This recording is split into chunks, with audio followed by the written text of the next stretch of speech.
Agora a gente vai falar, portanto, sobre a depreciação acelerada. O que você precisa saber sobre esse assunto? É um assunto rápido. Ele tem uma previsão, esse assunto, na legislação do imposto de renda. Lembra que a minha prova de auditor, inclusive, em 2011, foi uma questão que eu errei de contabilidade, foi essa daqui de depreciação acelerada. Acho que foi mais um vacilo da banca. Até hoje eu não esqueço muito dessa questão do que um vacilo propriamente dito meu, mas foi mais um vacilo da banca, mas aconteceu, tá? O que você precisa saber? Geralmente você utiliza a máquina em turno. Então você tem uma fábrica, você vai fabricar um turno, 2 turnos ou 3 turnos. O que isso implica? Isso implica na velocidade que a sua máquina ela vai se desgastar. Se você utiliza a sua máquina somente um turno, ela vai se desgastar X. Se você utiliza 2 turnos, ela pode se desgastar 2x. Se você utiliza direto sem parar, ela vai se desgastar ainda mais. Por isso, o que acontece? A depreciação ela gera uma despesa na DRE. Você concorda comigo? Nós já explicamos isso aqui para vocês. Só que essa despesa na DRE, ela reduz o valor do seu lucro. E tem um tributo que é calculado em cima do lucro. E que tributo é esse? Isso caiu na prova de escrivão da PF em 2018. São 2 tributos, basicamente. Um é o imposto de renda, o outro é a contribuição social sobre o lucro. Então, quanto mais depreciação você tem, menor o seu resultado, menor o imposto de renda que você tem a pagar. Concorda comigo? Então, assim, você não pode lançar a depreciação à torta e à direito. Por isso, a legislação do imposto de renda, ela chega e fala assim, olha, você pode lançar como depreciação tal, tal, tal e tal. Só que quando você utiliza máquinas em diversos turnos, você pode lançar o que a gente chama de depreciação acelerada. O que você precisa saber para a sua prova? Basicamente é isso aqui.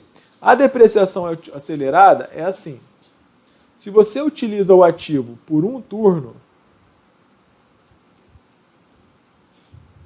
de 8 horas, a depreciação ela tem fator 1.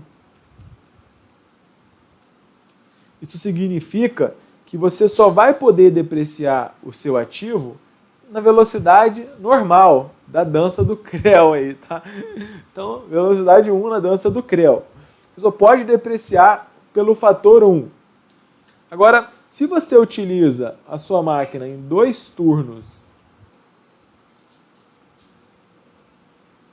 de 8 horas, você pode utilizar o fator 1,5 na dança do Creu, tá? Fator 1,5. Ou seja, se você tem uma depreciação normal de 10, você vai poder depreciar 15. Você pode aumentar o valor da sua depreciação. E se você utiliza 3 turnos de 8 horas,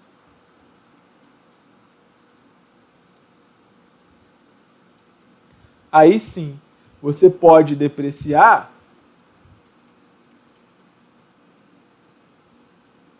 pelo fator 2, ou seja, a sua depreciação ela pode dobrar, tá?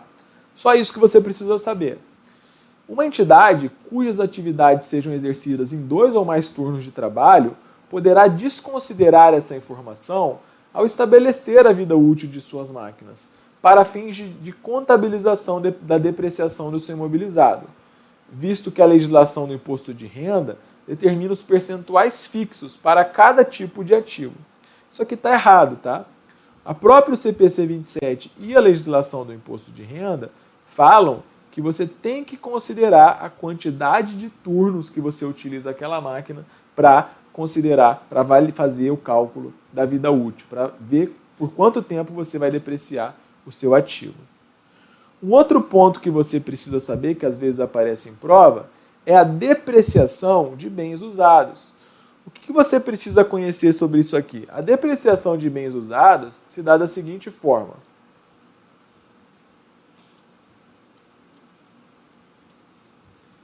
Você vai utilizar o seguinte critério. Quando você está comprando um bem usado, vamos supor que você comprou 2 máquinas usadas. Comprou a máquina A, que tem 1 ano de vida, e comprou a máquina B que tem 6 anos de vida. Tá? Supondo ainda que as duas tenham vida útil normal, nova, de 10 anos.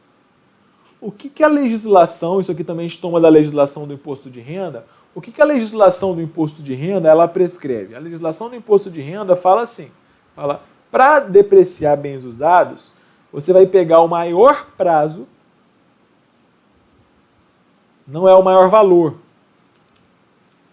é o maior prazo entre a vida útil restante do bem, a vida útil restante do bem, e a metade da vida útil de um bem novo. Você vai pegar o maior prazo. O que vai acontecer aqui, portanto? Vamos ver aqui. Para a máquina 1, o que nós temos? Nós temos que a vida útil restante ela é de 9 anos.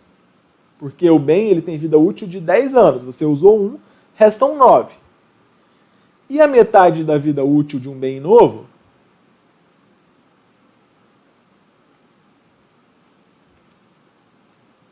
são 5 anos. Então, qual é o prazo que você vai utilizar aqui nessa situação? Ora, você vai usar o prazo de 9 anos, que é o maior dos dois. Tá? Agora, para a máquina B, o que nós temos é o seguinte. Nós temos uma vida útil restante de 4 anos, porque você já utilizou 6. E a metade da vida útil do bem novo? 5 anos. Qual é o maior prazo? Ora, o maior prazo é 5 anos. Portanto, você vai depreciar pelo prazo de 5 anos. Tá? A máquina vai ser depreciada em 5 anos. Analista MPCE 2020. A metade do tempo da vida útil de um bem usado pode ser considerada como novo prazo de vida útil para fins de depreciação desse bem. O que eu disse a vocês? Que a depreciação de bens usados se dá pelo maior prazo entre a vida útil restante e a metade da vida útil de um bem novo. Portanto, a metade do tempo de vida útil pode ser encontrada como novo prazo de vida útil para fins de depreciação de um bem. Se você considerar isso aqui, né, você vai analisar que isso está correto. Na realidade, essa questão ela foi mal redigida.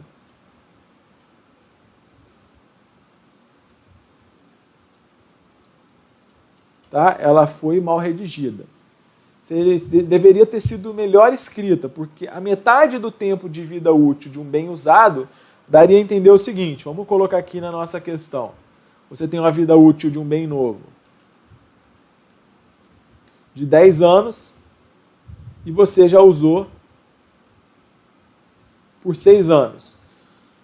A metade da vida útil de um bem usado daria 3 anos, porque você já usou 3 anos, mas não é isso que você vai usar. A metade da vida útil que você vai utilizar é a metade da vida útil do bem novo, que dá 5 anos, tá?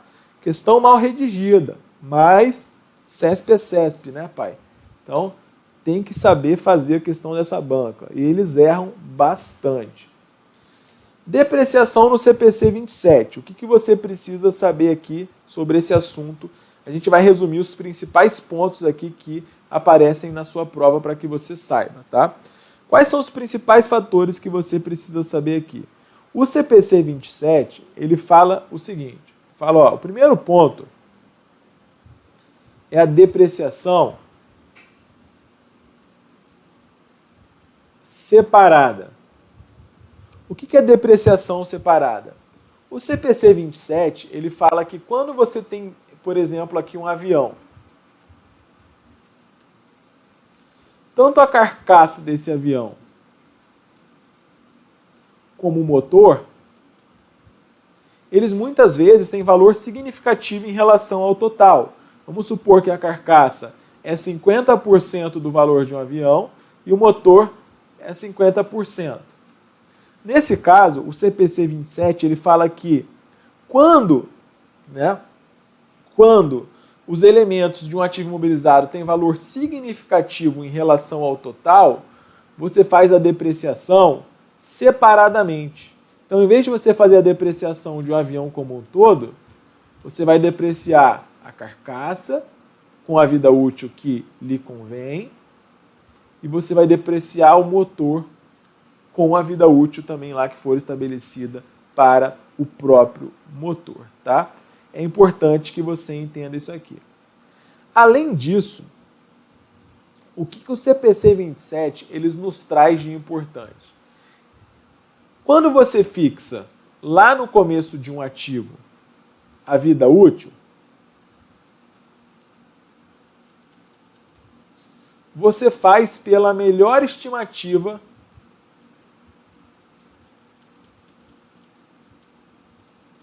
contábil. O que isso significa? Significa que você vai reconhecer a depreciação pelo período pelo qual você espera utilizar aquele ativo.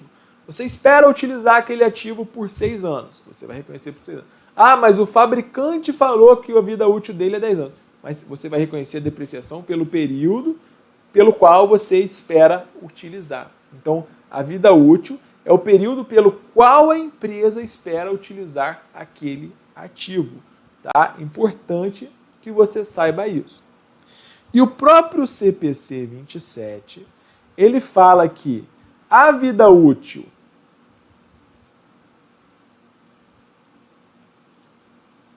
e o valor residual,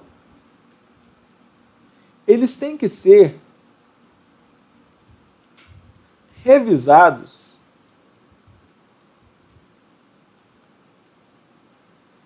ao final de cada ano.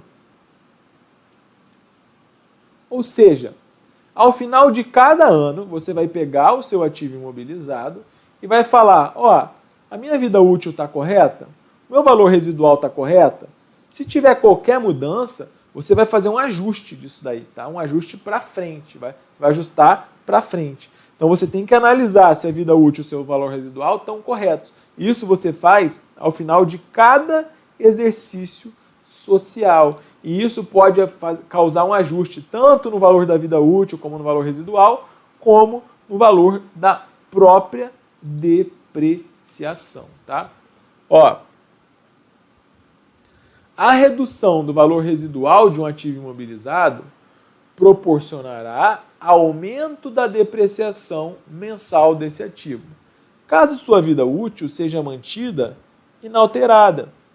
Imagine o seguinte, portanto, você tem aqui um valor, um ativo, que tem um valor de aquisição de 100. Aí ele tem um valor residual de 20. O valor depreciável aqui, ele vai ser 80. Beleza? Se a vida útil for 10 anos, a depreciação anual é 8 mil por ano. Agora, vamos supor que você chegou lá no final do exercício e você viu que o seu valor residual ele diminuiu. Você não vai mais conseguir vender aquele bem por 20 mil. Você vai conseguir vender ao final da vida útil somente por 10 mil. Então você fala, poxa, o meu valor residual diminuiu. O que você vai ter, portanto? Vamos só utilizar, não é assim o cálculo tecnicamente, mas vamos utilizar esse exemplo só para que vocês entendam. Agora, você tem um valor de aquisição de 100, um valor residual de 10. O que aconteceu com o seu valor depreciável? Aumentou. Se o seu valor residual, se o seu valor depreciável aumentou e a sua vida útil continua a mesma, vamos supor que é 10 anos, tá? Aqui já vai ter passado um período, por isso que eu disse que o cálculo não é esse. Mas o que acontece? A sua depreciação, ela aumenta, tá? Ela aumenta. Logo, esse item, ele está correto. Repetindo, o cálculo não é esse, mas é só para que você entenda. Beleza. O valor da depreciação de um ativo imobilizado pode ser calculado por vários métodos, mas uma vez escolhido, o método deve ser mantido até a baixa do ativo em questão. Essa questão 37, ela está incorreta.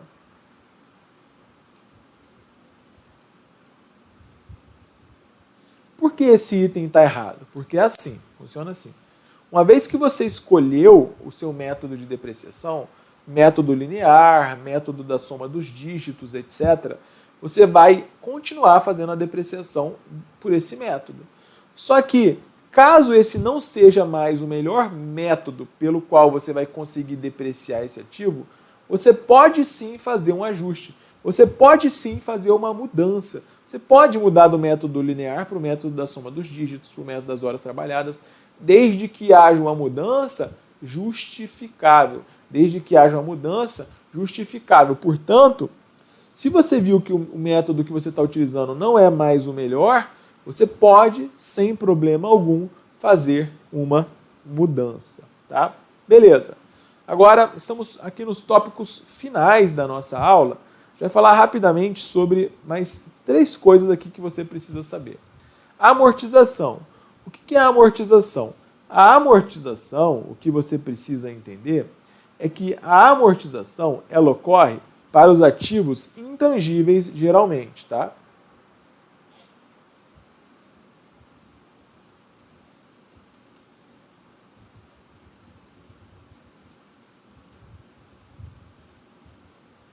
Ela tem a mesma sistemática do lançamento da depreciação, que é o lançamento como? Débito. Despesa com amortização, crédito, amortização acumulada. A amortização acumulada é uma conta retificadora do ativo.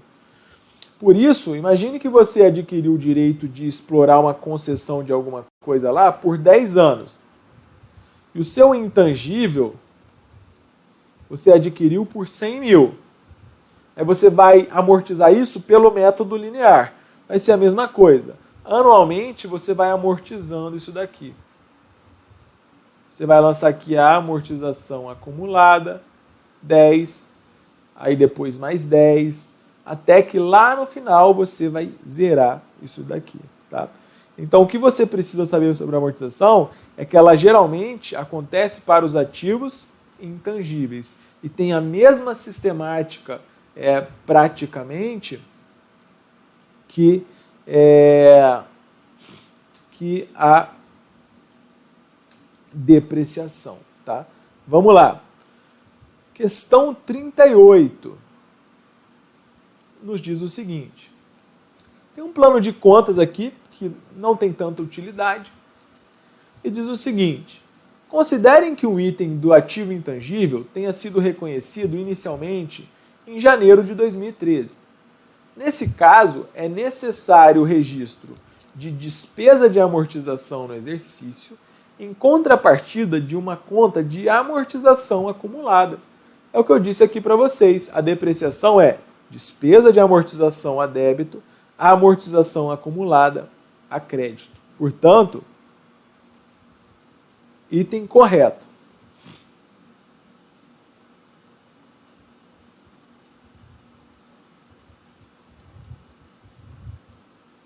Próxima, questão 39.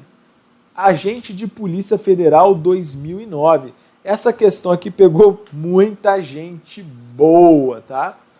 Suponha que uma empresa mineradora tenha adquirido os direitos de exploração de uma mina por 5 milhões, por meio de um contrato com 5 anos de vigência. Nesse caso, após 2 anos de exploração, se tiverem sido extraídos 30% da poçança da mina, o referido ativo, classificado no imobilizado, deverá estar avaliado no balanço da empresa por 3 milhões. E aí, pessoal? Primeira coisa, você precisa saber o seguinte. Essa mineradora, essa mina, não é os manos e as minas, é uma mina mesmo. Ela é da empresa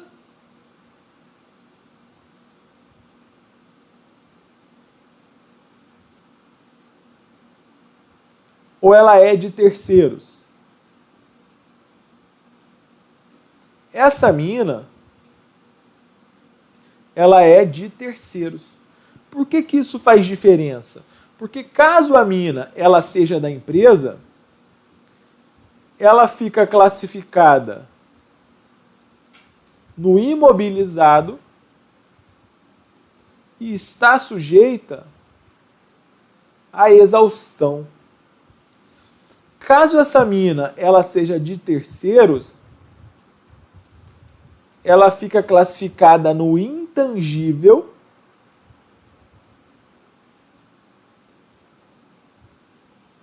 e está sujeita à amortização. Aqui a questão fala o quê? Ela adquiriu os direitos de exploração. Então essa mina não é dela, ela tem o direito de explorar. Isso vai ficar classificado no imobilizado, pessoal, ou no intangível?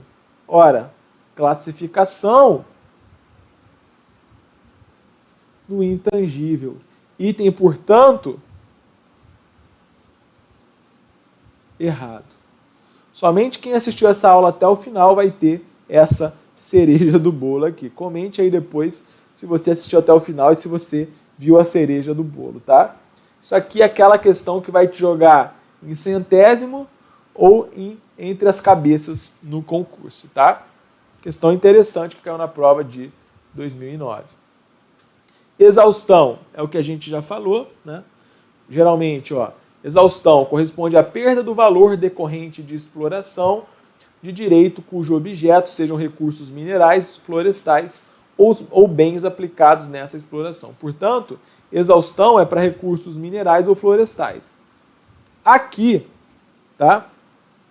A Lei 6.404 fala que os bens que são aplicados na exploração de recursos minerais e florestais são exauridos. As normas internacionais não reconhecem isso. Por exemplo, o trator que você está utilizando lá na floresta, pela Lei 6.404, seria exaustão. Mas, assim, isso não está reconhecido nos pronunciamentos, isso não está reconhecido nas normas internacionais. Mas a Lei 6.404 fala isso, você tem que levar isso para a sua prova. Beleza? E para fechar essa aula, nós temos a seguinte situação: venda de ativo imobilizado. No tópico do concurso, está assim, depreciação e alienação de imobilizados e baixa de bens, uma coisa assim, mais ou menos assim. E aqui é um ponto que também é uma cereja do bolo, que só quem chegou ao final vai acertar isso na prova, tá bom? E é isso aí, vamos ver como que você precisa entender isso aqui. São 3 situações que eu vou passar aqui para vocês. Você tem um ativo imobilizado que tem um valor de aquisição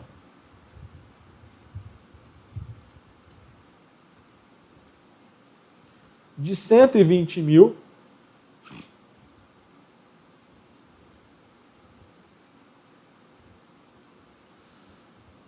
Você tem uma depreciação acumulada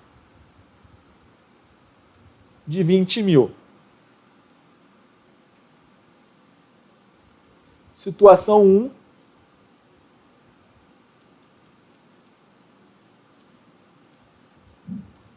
Situação 2.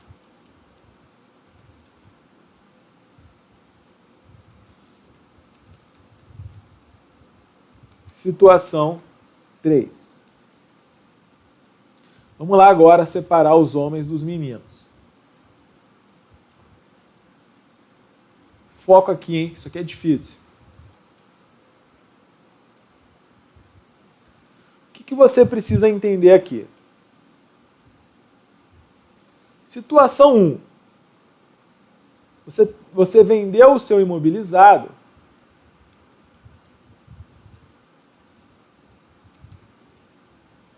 pelo valor de 100 mil. Situação 2.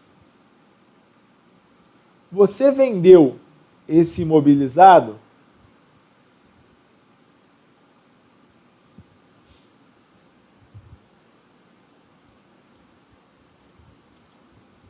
por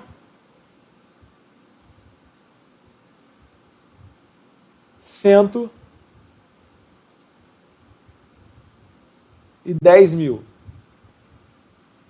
Situação 3.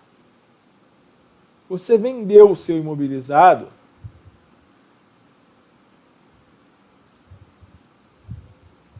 por 90 mil. Beleza. Então vamos lá.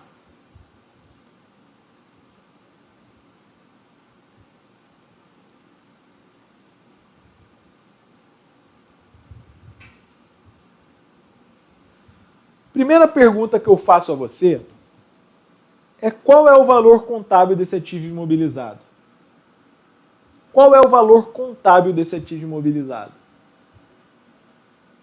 O valor contábil desse ativo imobilizado é o valor de aquisição, 120, menos a depreciação de 20. Concorda comigo? Valor contábil, 100. Na situação 1, você vendeu esse ativo imobilizado por 100. Você teve lucro, prejuízo ou empate na situação 1?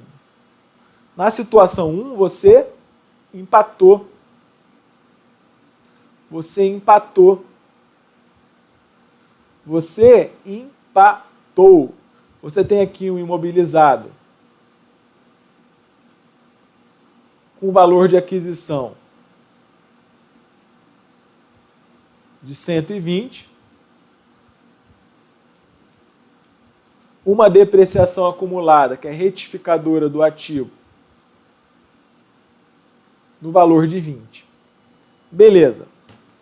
A partir do momento que você decide que vai alienar esse bem, o que você precisa fazer? A primeira coisa que você vai fazer é zerar a depreciação acumulada contra o ativo imobilizado. Então você vai simplesmente baixar aqui a sua depreciação acumulada, zerando essa conta, e vai lançar isso aqui aqui. Qual é o saldo agora que ficou no seu imobilizado? 120 menos 20, 100. E qual foi o valor pelo qual você vendeu o seu imobilizado? Ora, você vendeu o seu imobilizado por 100. Então você vai fazer o seguinte, você vai abrir aqui, conta caixa, entrando 100 no imobilizado, concorda? Tá prestando atenção? Sim ou não? Fala aí para mim. E você vai baixar 100 aqui do seu imobilizado. Tá?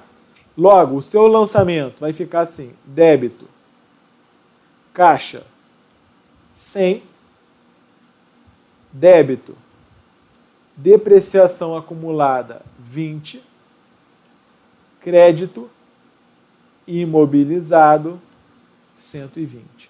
Acompanharam? Sim ou não? Todo mundo fale aí para mim se sim ou não. Tá? Esse foi o primeiro lançamento. Agora a situação 2. Você vendeu por 110. Qual é o valor contábil do seu ativo? Ora, o valor contábil do seu ativo é 100. Se você vendeu por 110, você vendeu com lucro, prejuízo ou empate? Você vendeu com lucro. Vendeu com lucro de 10. Se você vendeu com lucro de 10, você vai lançar isso como uma receita, um ganho na DRE. Como assim? Vamos lá.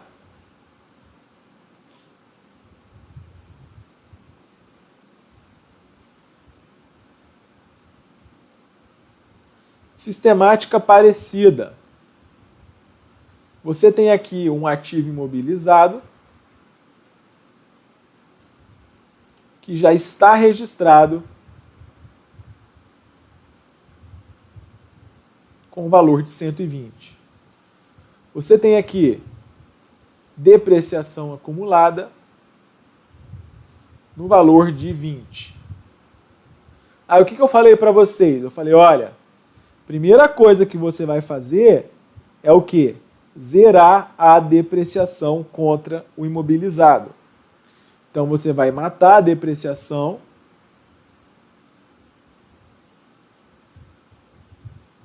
e joga isso para o imobilizado. Tá? Esse é o primeiro ponto que você vai ter aqui. Agora, você vendeu isso. Né? Você vendeu isso.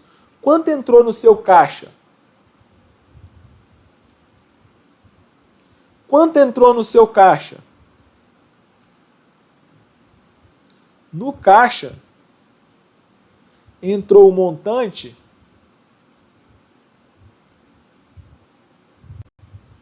de 110 mil. Só que você vai dar uma baixa aqui no imobilizado de 100 mil. Ora, alguma coisa não fechou aqui. Porque, ó, você lançou 110 no caixa e você vai dar uma baixa no imobilizado de 100, tá faltando alguma coisa. E que coisa é essa? A receita que você teve, o ganho,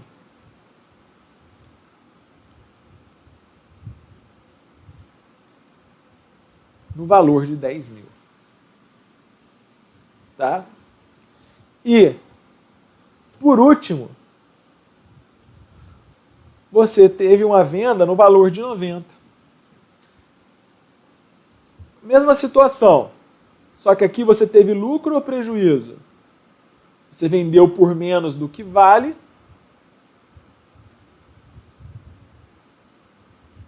Você tem um prejuízo na venda do imobilizado. Aqui é a mesma situação. Imobilizado é 120. Depreciação acumulada é 20. A primeira coisa que você faz é zerar a depreciação. Agora, você vai lançar no caixa. Ora, quanto que você vai lançar no caixa? O valor pelo qual você vendeu. 90 mil. Só que no seu imobilizado, você vai ter que tirar ele de lá. Você vai ter que zerar essa conta. Você vai baixar 100. Só que, opa, novamente, esse lançamento não fecha. Por que que não fecha? Porque você teve um prejuízo na venda do imobilizado, que é uma conta de despesa, o valor de 10. Aí sim vai fechar, vai ficar assim, débito caixa 90, débito depreciação acumulada 20, débito despesa 10, crédito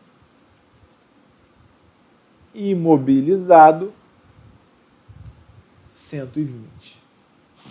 Tá? É assim que funciona. Conseguiram entender ou é difícil? A última questão aí, então, para fechar a nossa aula. Vamos lá. tem ali duplicatas a receber, depreciação acumulada, resultados não operacionais, máquinas de uso. Considerando que o lançamento acima está correto, o evento registrado é venda de máquina do ativo imobilizado. Quer saber se é lucro ou prejuízo. Tá? Então vamos lá. O que você tem aqui? A primeira coisa que você tem é que você tem aqui a conta máquinas.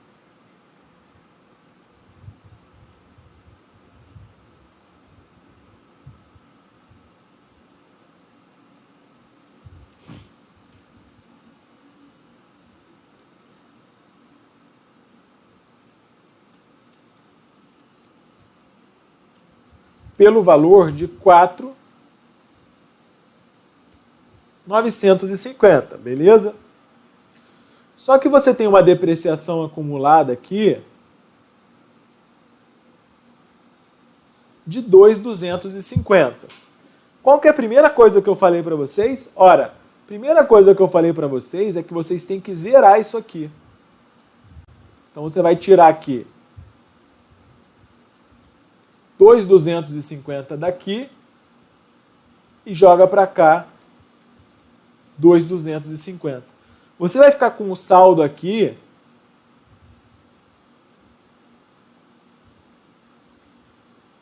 de 2.700. Beleza? 2.700. Zerou a sua depreciação. Tá.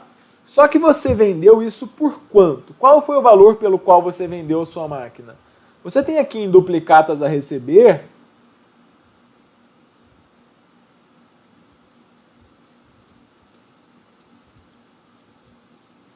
$2.250. Isso significa que você vendeu a sua máquina por 2.250. Você vendeu ela por um valor menor do que o valor contábil. Isso significa que você vendeu com lucro ou com prejuízo? Isso significa que você vendeu com prejuízo, porque a sua máquina vale 2.700 e você vendeu por 2.250. Logo, você teve um prejuízo de 450 na venda. Então vai ficar assim, ó, duplicatas a receber aqui, 2.250. Tá? Aí aqui você tem, ó, depreciação acumulada, duplicadas de 2.250. Aí você vai lançar aqui, ó, vai ter que dar baixa em 2.700 aqui para poder zerar a conta máquinas. E aqui vai lançar a perda com o imobilizado de 450, que é o prejuízo que você teve, tá? Sei que essa aula foi uma aula mais avançada, mas é isso aí. Isso é tópico 7, tá bom? Espero que tenham gostado. Um abraço, valeu!